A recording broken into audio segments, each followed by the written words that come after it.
Welcome to the Rim Brake Rodeo. We hope this video helps.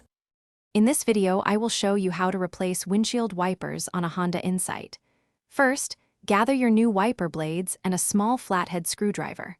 Park your vehicle on a level surface and ensure the engine is completely off.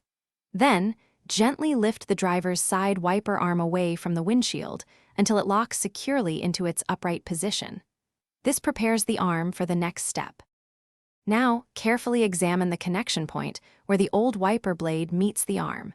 You will typically find a small tab or button that needs to be pressed.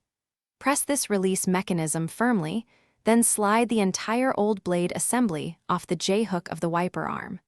Remember to hold the arm securely to prevent it from snapping back and potentially damaging your windshield.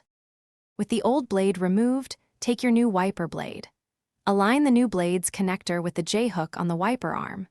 Slide it on until you hear a distinct click, indicating it is securely locked into position.